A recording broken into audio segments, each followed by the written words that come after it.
दोस्तों, स्वागत है आप सभी का एक बार फिर से हमारे YouTube चैनल पे। तो जैसा कि हम लोग केमिकल काइनेटिक्स पढ़ रहे थे, तो आज ये हम लोगों का अगला लेक्चर है। तो अभी तक हम लोगों ने बहुत सारी बातें कर ली है। तो जो लोग स्टार्टिंग से नहीं देखें, चैनल पे प्लेलिस्ट है, जाके वहाँ से आप लोग देख सकते हैं। और अभी तक हम लोगों ने जो भी बात किया था उसमें लास्ट हम लोगों ने जो पिछले वीडियो उसमें आर्हेनियस इक्वेशन के बारे में पढ़ लिया था, ठीक है। तो अब हम लोग इसी के बाद यहाँ पे ये हम लोगों का आज ये लास्ट लेक्चर है केमिकल काइनेटिक्स का। उसके बाद हम लोगों का ये ख़त्म हो जाएगा चैप्टर। तो आज के इस वीडियो में हम लोग जो है यहाँ पे बात क्या करेंगे, जो लास्ट हम लोगों का एक थ्योरी बच गया था, कोलिजन थ्योरी, बहुत ही ज़्यादा इंपॉर्टेंट है। यहाँ से क्वेश्चंस आते ही रहते हैं, तो इसको आप लोगों को अच्छे से समझा देंगे और अच्छे तरीके से आप लोग इसको कंप्लीट करके देखिएगा। लास्ट तक देखिएगा, सारा चीज़ समझ में आ जाएगा, फिर दोबारा कोई भी प्रॉब्लम नहीं होगा। तो इस चीज़ को अब हम लोग स्टार्ट करते हैं। वीडियो को ज़्यादा से ज़्यादा शेयर कर देना है ताकि आप लोगों के दोस्त जो भी हैं उन लोगों को भी यहाँ से हेल्प हो जाए। तो स्टार्ट करते हैं। यहाँ पे हम लोग इसको देखना, तो collision theory of chemical reaction, जो भी केमिकल रिएक्शन है उसमें किस तरीके से कोलिजन थ्योरी होता है, ये चीज़ हम लोग देखेंगे। जैसा कि आपको पता है, कोई भी केमिकल रिएक्शन है, अब आप हायर क्लासेस में आ गए हैं, तो वहाँ से हम लोगों ने क्या सीखा है कि कोलिजन जो मॉलिक्यूल्स होते हैं आपस में कोलाइड करके न्यू प्रोडक्ट आपका फॉर्म करते हैं। वही चीज़ यहाँ पे उसी के बेस पे यहाँ पे बताया गया। अच्छे तरीके से देख लेते हैं। कहा गया है कि collision theory was developed by Max Trautz and William Lewis. ये जो है नाम, ये कुछ नाम है, इंट्रोडक्शन के लिए लिखना होता है, तो इसको आप लोग याद रख सकते हैं कि इन्होंने दिया है, कौन दिया, ये चीज़ सारा चीज़ में होता है। इन 1916 to 18, कुछ इस तरीके से 1916 से 18 यहाँ पे कुछ इस तरीके से है। इन दोनों के द्वारा यहाँ पे जो है कोलिजन थ्योरी का जो है डेवलपमेंट देखने को मिला था। Provides a greater insight into the energetic and mechanistic aspects of reactions. ठीक है, जो भी रिएक्शंस है उसके मैकेनिस्टिक किस तरीके से मैकेनिज्म वाइज से स्टेप बाय स्टेप प्रोसेस से किस तरह से मिलके यहाँ पे प्रोडक्ट बनता है उस चीज़ के बारे में, और एनर्जी के आधार पे, ठीक है, उस पर ये चीज़ बताया था। It is based on kinetic theory of gases. जो काइनेटिक थ्योरी ऑफ गैसेस आप लोगों ने क्लास 11th में गैसेस स्टेट चैप्टर में आई थिंक पढ़ा होगा, ठीक है। तो वहाँ उस पर ये बेस होता है, काइनेटिक थ्योरी ऑफ गैस पे, ठीक है।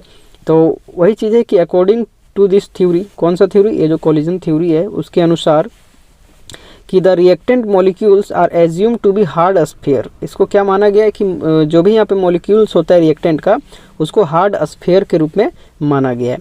And reaction is postulated to occur when molecules collide with each other. और रिएक्शन को ऐसा माना गया है पोस्टुलेट के आधार पे कि जब मॉलिक्यूल आपस में कोलाइड करते हैं तब जाके वहाँ पे जो है नया आगे प्रोडक्ट बनता है, ठीक है। तो ओवरऑल वही बात है कि रिएक्टेंट मॉलिक्यूल जो है उसको एक हार्ड स्फीयर माना गया, और रिएक्शन का जो है वो कुछ इस तरीके से जब मॉलिक्यूल आपस में कोलाइड करता है तब आगे होता है। तो ये चीज़ यहाँ पे बेसिकली आपका कोलिजन थ्योरी इसी पे बेस्ड है। अब आगे और भी यहाँ पे चीज़ें हैं, उसको हम लोग देख लेते हैं। आगे लिखा गया है कि the number of collisions per second per unit volume, ठीक है, of the reaction mixture is known as collision frequency. ये भी यहाँ पे जो आपका गैसियस जो स्टेट चैप्टर है उसमें ये चीज़ कोलिजन फ्रीक्वेंसी के बारे में वहाँ पे हम लोगों ने डिस्कस किया, जिसको हम लोग जेड से भी डिनोट करते हैं। तो ये बेसिक सा यहाँ पे बस थियोरेटिकल है, थोड़ा थोड़ा समझना है कि किस तरीके से कोलाइड मॉलिक्यूल होते हैं, किस तरीके से उसका एनर्जी देखा जाता है, किस तरीके से जो भी चीज़ें हैं वो सारा चीज़ यहाँ पे डिस्कस हो रहा है। आगे यहाँ पे लिखा गया कि another factor which affects the rate of chemical reaction is activation energy. जो दूसरा यहाँ पे हम लोग जैसा कि पहले भी देख चुके हैं कि फैक्टर जो भी अफेक्ट करता है केमिकल उसके रेट ऑफ रिएक्शन को, तो उसमें क्या है कि अनदर फैक्टर जो होता है वो एक्टिवेशन एनर्जी भी होता है। एक्टिवेशन एनर्जी आपको पता ही है, जो आपका ट्रांजिशन स्टेट तक ले जाने में अब जो भी वहाँ पे एनर्जी का ज़रूरत होता है उसको हम लोग बोलते थे। फिर इसी के आगे यहाँ पे लिखा गया है कि यहाँ पे आप लोग देख सकते हैं कि for a bimolecular elementary reaction, bimolecular elementary reaction, सभी चीज़ हम लोगों ने बस डिस्कस तो कर ही लिया है। अब जो लोग यहाँ पे बायोमोलिकुलर इसको नहीं समझेंगे, एलिमेंट्री क्या होता है इसको नहीं समझेंगे, तो उसके लिए क्या करना है, शुरुआत से लेक्चर को देखना है, ठीक है, तभी अच्छे तरीके से सारा चीज़ समझ में आ जाएगा। बायोमोलिकुलर मतलब क्या है कि दो मॉलिक्यूल आपस में कोलाइड कर रहे हैं, ठीक है, और एलिमेंट्री रिएक्शन है, इसका मतलब है कि एक ही स्टेप में वो चल रहा है। इस तरीके से हम लोगों ने पढ़ा था। तो वही बोला कि for a bimolecular elementary reaction, जिसमें क्या हो रहा है कि A + B कुछ इस तरीके से आपका प्रोडक्ट में चेंज हो रहा है। तो उसके लिए यहाँ पे जो कुछ इस तरीके से बताया गया है कि and the rate of reaction can be expressed as, जो रेट ऑफ रिएक्शन है ये चीज़ हम लोगों ने पिछले जो लेक्चर है उसमें देखा ही था। तो रेट ऑफ जो रिएक्शन है उसको हम लोग इससे एक्सप्रेस करते हैं। देखिए यहाँ पे अब वैसा कुछ ज़्यादा यहाँ समझने वाली बात नहीं है, बस चीज़ें हैं, इसको आप लोग देख सकते हैं। ये अगर बात करें तो किन्होंने दिया है, किस आधार पे दिया है, क्या कहा गया है, किस तरीके से, देखिए वही सारा बात चल रहा है। अब कोलिजन फ्रीक्वेंसी है तो कोलाइड जो भी करता है, नंबर ऑफ कोलिजन पर सेकंड पर यूनिट वॉल्यूम, उसी बोल रहे हैं। रेट ऑफ रिएक्शन को एक्टिवेशन एनर्जी कर रहा है। तो ये सारा चीज़ क्या है, बस कुछ कुछ बात है, इसको आपको समझते हुए चलना है। और यहाँ पे हम लोग देख लिए कि रेट ऑफ जो रिएक्शन है वो इस इक्वेशन से जो है आपका एक्सप्रेस किया जाता है। क्या क्या किसको क्या बोलते हैं देख लेते हैं। वेयर जेड ए बी, जो ए वाला टर्म है, इसको हम लोग बोलते हैं the collision frequency of reactant. जो रिएक्टेंट का कोलिजन फ्रीक्वेंसी है वो चीज़ यहाँ पे देख सकते हैं। ए एंड बी, जो ए और बी यहाँ पे जो इसके जेड के नीचे यहाँ पे जो ए और बी लगाया गया है, तो इसमें ए एंड बी उसका जो है कोलिजन फ्रीक्वेंसी रिएक्टेंट का है। एंड यहाँ पे जो ए वाला टर्म है, इधर जो बच गया एक्सपोनेंशियल वाला में, e to the power minus E A upon R T, वो रिप्रेजेंट करता है the fraction of molecules with energies equal to और ग्रेटर देन। देखिए इक्वल भी होगा और बड़ा भी होगा, किससे, जो एक्टिवेशन एनर्जी हमारा है। अच्छे से यहाँ पे देख लीजिए, यहाँ पे जो ये हमारा इक्वेशन है, इसमें जेड ए बी रिप्रेजेंट करता है कोलिजन फ्रीक्वेंसी रिएक्टेंट का, जो कि यहाँ से ए और बी है, और ई का पावर ये चीज़ जो है रिप्रेजेंट करता है fraction of molecule with energy के साथ उसका जो फ्रैक्शन है मॉलिक्यूल का, जो कि या तो इक्वल होगा या फिर ग्रेटर देन होगा, किससे, जो हमारा एक्टिवेशन एनर्जी ये है उससे, ये चीज़ बोला गया। तो यहाँ से इंपॉर्टेंट क्या क्या रहेगा, ये आपका इक्वेशन आपको याद रख लेना है। इक्वेशन पूछा जा सकता है कि इक्वेशन किस थ्योरी में हम लोगों ने पढ़ा है, इस तरीके से बोला जा सकता है। कोई भी टर्म यहाँ पे बोला जा सकता है, तो क्वेश्चन तो कहीं से भी आ सकता है। इसको हम लोगों ने इक्वेशन 1 मान लिया। अब आगे और पॉइंट लिखा गया है कि the collisions in which molecule collide with sufficient kinetic energy. देखिए कोलिजन जब मॉलिक्यूल का जब कोलाइड करेगा आपस में कुछ सफिशिएंट काइनेटिक एनर्जी के साथ वहाँ पे करेगा, ठीक है, तो उसको हम लोग थ्रेशोल्ड एनर्जी कहेंगे। ये चीज़ आप लोगों ने पिछले लेक्चर में भी देखा था। एंड प्रॉपर ओरिएंटेशन, ठीक है, तो बोला है कि कोई भी अगर कोलिजन मॉलिक्यूल में हो रहा है, आपस में वो कोलाइड कर रहा है, तो उसके पास कुछ काइनेटिक एनर्जी भी होगा और उसका प्रॉपर ओरिएंटेशन होगा, ठीक है। काइनेटिक एनर्जी होगा तभी तो वो आपस में टकराएंगे, और अगर टकरा रहे हैं तो उसमें क्या हो रहा है कि जो उसका ओरिएंटेशन है वो सही होना चाहिए। मतलब ऐसा नहीं कि मान लीजिए जैसे इधर से टकरा रहा है, इधर से टकरा रहा है, ये ठीक है इफेक्टिव है, लेकिन मान लीजिए इधर से टकरा रहा है, इधर से आ रहा है, तो यहाँ पे क्या हो रहा है, टक्कर अच्छा से नहीं होगा। तो टक्कर कहने का मतलब जो टक्कर उसमें होगा, जो कोलिजन होगा, वो क्या होना चाहिए, हाँ, उसका प्रॉपर ओरिएंटेशन के साथ उसका कोलिजन वहाँ पे होना चाहिए। मतलब ओरिएंटेशन उसका सही होगा तभी वहाँ पे इफेक्टिव कोलिजन होगा। इसके बारे में और भी हम लोग देखेंगे। तो वही चीज लिखा है, and proper orientation to facilitate breaking of bond between reacting species. सही रहेगा तो ब्रेक वहाँ पे जो हो जाएगा बॉन्ड का, रिएक्टिंग स्पीसीज जो भी यहाँ पे जैसे कि ए और बी बेसिकली आपका जो है रिएक्ट कर रहा है, तो इसके बीच का जो वहाँ पे ब्रेकिंग होगा बॉन्ड का वो अच्छे से होगा। And formation of new bond to form products are called as effective collision. देखिए यही इफेक्टिव कोलिजन का यहाँ पे बात कर रहे थे कि दोनों आपस में ओरिएंटेशन सही होगा, कुछ काइनेटिक एनर्जी होगा, बेसिकली काइनेटिक एनर्जी को हम लोग थ्रेशोल्ड एनर्जी बोल रहे हैं, तो उसके साथ वो क्या होगा कि उसका जो बॉन्ड का ब्रेकिंग है और बॉन्ड का फॉर्मेशन है वो अच्छे से हो जाएगा जो भी रिएक्टिंग स्पीसीज है उसमें, ठीक है, और उसी को हम लोग इफेक्टिव कोलिजन कहेंगे, ठीक है। अगर सीधा सिंपल आपको इफेक्टिव कोलिजन पूछा जा सकता है, बेसिक सा पूछा जा सकता है, तो आप आसानी से यहाँ से जो है यहाँ तक आप लिख सकते हैं। यहाँ से स्टार्ट कीजिएगा, ये पूरा का पूरा लिख दीजिएगा, ठीक है। तो यही चीज़ होता है लिखने से यहाँ पे फ़ायदा।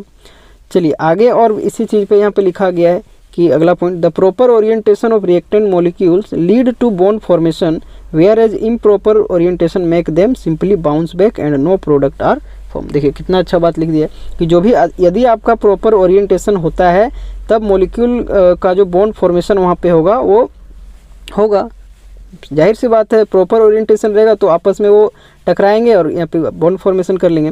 वहीं पे बोला कि अगर इम्प्रॉपर ओरिएंटेशन रहेगा तो सिंपली वो क्या होगा, आपस में मान लीजिए एक इधर से आया एक इधर से आया, तो दोनों इधर टकरा के एक इधर चला जाएगा एक इधर चला जाएगा, आपस में यहाँ पे टक्कर होगा तभी सही होगा, इसमें यहाँ पे नहीं होगा, ठीक है।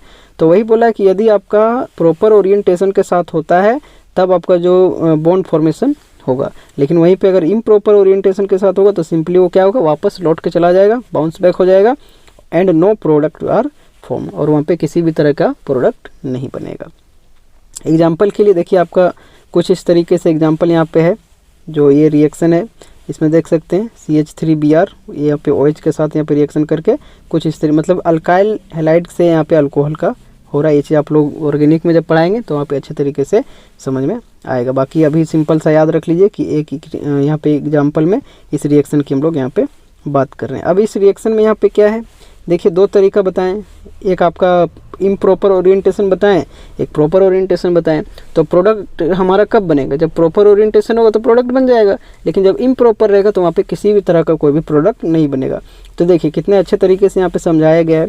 मान लीजिए CH3Br है तो इसको हम लोग इस तरीके से इस वे में लिख सकते हैं। इसमें Br जो होता है कार्बन से क्या होता है, हाँ लेस बेसिकली मोर इलेक्ट्रोनेगेटिव होता है, तो इस पर पार्शियल क्या आ जाएगा, delta negative partial negative charge, और इस पर कुछ इस तरीके से पार्शियल पॉजिटिव चार्ज। ठीक है, पोलैरिटी के कारण होता है।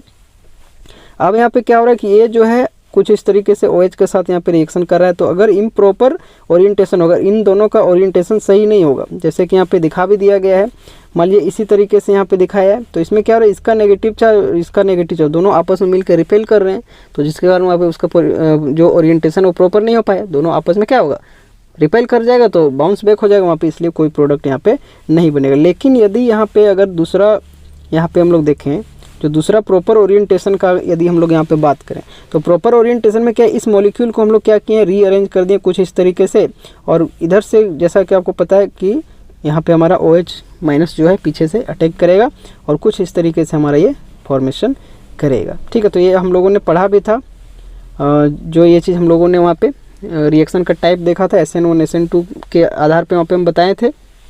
ठीक है, तो कुछ इस तरीके से क्या रहा है, एक ही स्टेप में था, तो ये हमारा SN2 होता था। ये चीज़ तो आपको याद होगा कि SN2 होता था, ये पीछे से यहाँ पे कुछ इस तरीके से अटैक करता है। बाकी इसको हम लोग और भी अच्छे तरीके से पढ़ेंगे, तब अच्छे तरीके से समझ में आ जाएगा। तो यहाँ पे क्या हो रहा है, एक ट्रांजिशन स्टेट का फॉर्मेशन हो रहा है, कुछ इस तरीके से इंटरमीडिएट लिखा है, बाकी वही चीज़ है। और यहाँ पे कुछ इस तरीके से यदि हम लोग देखें तो प्रोडक्ट का फॉर्मेशन हो जा रहा है। तो कहने का मेरा बात यहाँ बस इतना सा है कि हम लोग इस चीज़ पर फोकस करें, रिएक्शन क्या है नहीं है उसको तो हम लोग ऑर्गेनिक में वैसे भी देखेंगे ही, लेकिन यहाँ पे कहने का मतलब जो हमारा ये कोलिजन थ्योरी जिस चीज़ पे आधारित है उसको हम लोगों को समझना है। तो कोलिजन थ्योरी का बात बस यही था कि अगर प्रॉपर ओरिएंटेशन होगा तो प्रोडक्ट बनेगा, और यदि नहीं होगा प्रॉपर ओरिएंटेशन, बेसिक सा बात है, वहाँ पे एक्टिवेशन एनर्जी तो रहेगा ही, बात तो दोनों रहेगा, आपका एनर्जी का भी ज़रूरत है, ओरिएंटेशन का भी ज़रूरत है, तभी तो वहाँ पे इफेक्टिव कोलिजन होगा। तो जिस कारण से यदि हमारा इम्प्रॉपर ओरिएंटेशन है तो वहाँ पे प्रोडक्ट का फॉर्मेशन नहीं होगा, और यदि प्रॉपर हमारा ओरिएंटेशन है तो वहाँ पे हमारा प्रोडक्ट फॉर्म कुछ इस तरीके से दिखा दिया गया। बस यही चीज़ यहाँ पे समझना था। आगे अब देख लीजिए, इसी के बारे में और भी लिखा गया है कुछ बात, सारा बात ही हम लोग यहाँ पे कर रहे हैं। लिखा गया कि for effective collisions another factor P, जिसको हम लोग बोलते हैं कॉल्ड द प्रोबेबिलिटी और स्टेरिक फैक्टर इज इंट्रोड्यूस। ठीक है, जिसको हम लोग स्टेरिक फैक्टर भी कहते हैं और प्रोबेबिलिटी फैक्टर कहते हैं। प्रोबेबिलिटी कहने का मतलब संभावना, किस तरीके से वहाँ पे पॉसिबिलिटी, एक तरीके से प्रोबेबिलिटी को पॉसिबिलिटी भी हम लोग बोल सकते हैं। फिर लिखा गया है कि it takes into account that the fact that in a collision molecule must be properly oriented. देखिए वही बात यहाँ पे घूम फिर के वही चीज़ आएगा। तो इफेक्टिव कोलिजन के लिए एक और टर्म को लाया गया जिसको हम लोग बोलते हैं प्रोबेबिलिटी और स्टेरिक फैक्टर, और इसका सीधा सिंपल यहाँ पे कहने का मतलब जो भी चीज़ें हैं उसके आधार पे यहाँ पे जो है इसका कहना था कि मॉलिक्यूल जो है वो प्रॉपरली ओरिएंटेड होना चाहिए। उसके आधार पे P के आधार पे बस थोड़ा सा यहाँ पे P को लगा दिया गया है। बाकी ये इक्वेशन हम लोग कहाँ पे देखें, अभी जस्ट ऊपर में देखें, देखिए यही इक्वेशन है कि नहीं, ये वाला, इसी के आधार पे यहाँ पे जस्ट P वहाँ पे जो भी उसका स्टेरिक फैक्टर है, जो भी स्टेरिक हिंड्रेंस वगैरह हो जाएगा उस तरीके से।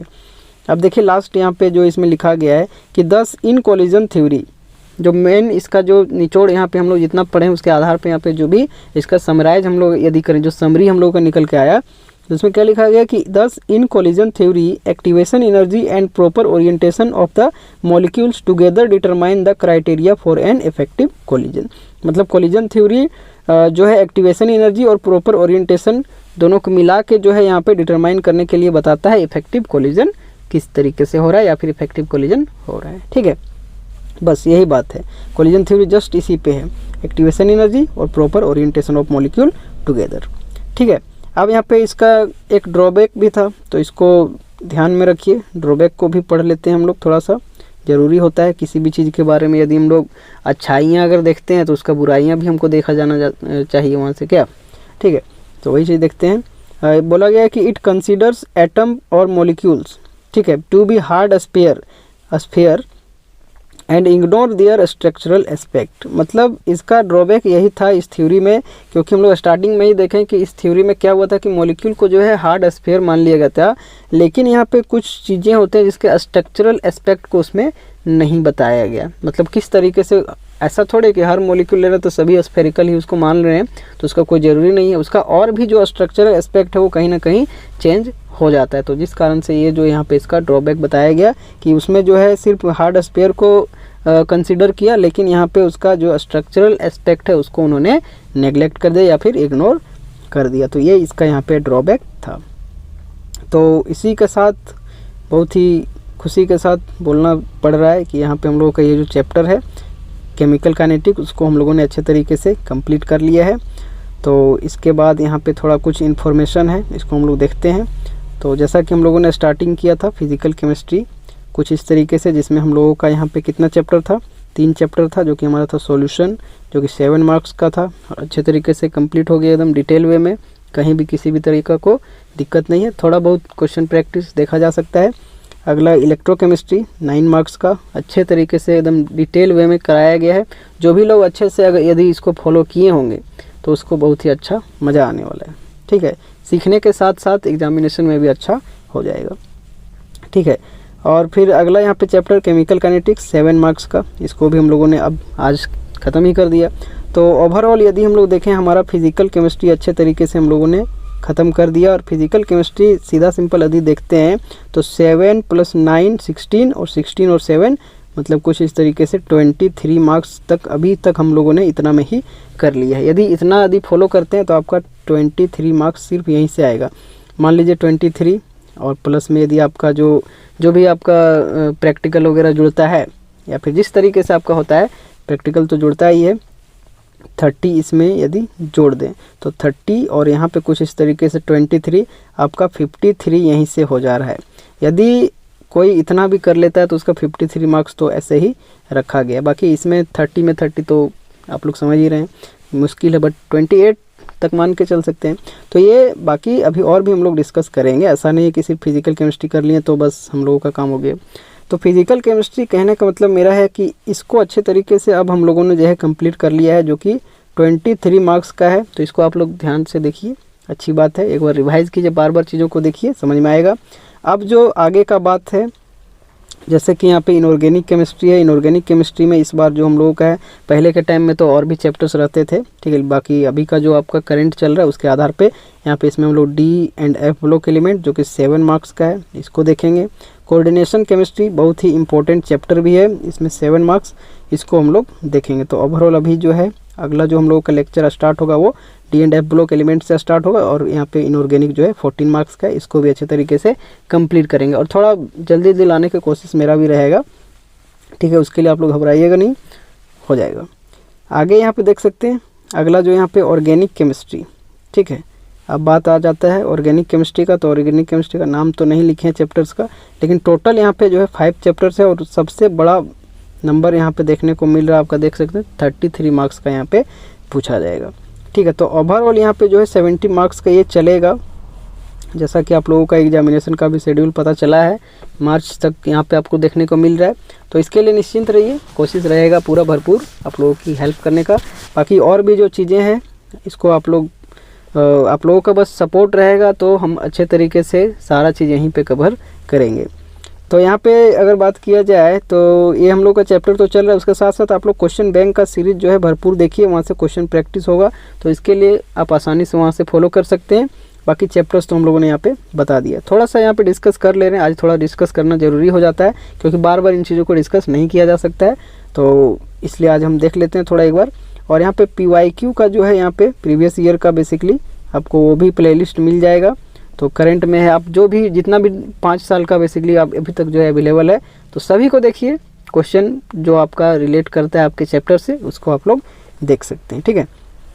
तो ओवरऑल बस यही कहने का मतलब मेरा यही था कि अभी तक हम लोगों ने जो है 23 मार्क्स का जो है कंप्लीट किया। अब जल्द से जल्द हम लोग इन दोनों को कंप्लीट करेंगे, तो हम लोगों का कितना हो जाएगा 23 और यहाँ पे हो जाएगा 14, तो आपका जो है कुछ इस तरीके से 37 मार्क्स का इधर से हो जाएगा, और फिर हम लोगों का यहाँ पे 33 बचेगा, तो ओवरऑल हम लोगों का यहाँ पे 70 कुछ इस तरीके से कंप्लीट हो जाएगा। बाकी आप 30 में अपने कॉलेज अपने स्कूल के हिसाब से देख सकते हैं। जो जैसा डिज़र्व कर रहे होंगे वैसा आप लोगों को मिल ही जाएगा।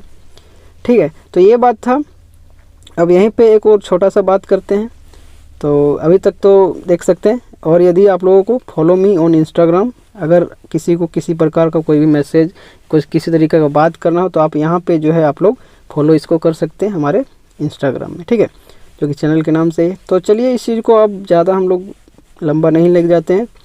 वीडियो को लाइक कीजिएगा, चैनल ज़्यादा से ज़्यादा इसको शेयर कीजिएगा, और फर्स्ट टाइम आए वीडियो को अच्छा लगे तो कमेंट कीजिएगा, और फर्स्ट टाइम आए तो यहाँ पे चैनल को सब्सक्राइब करके ज़रूर जाइएगा। ठीक है, तो चलिए नेक्स्ट चैप्टर की ओर अब हम लोग जो है बढ़ेंगे और अच्छे तरीके से उसको भी कंप्लीट करेंगे। ठीक है, तो चलिए इस वीडियो को यहीं पर रखते हैं। यहाँ तक आप सभी का बहुत बहुत धन्यवाद।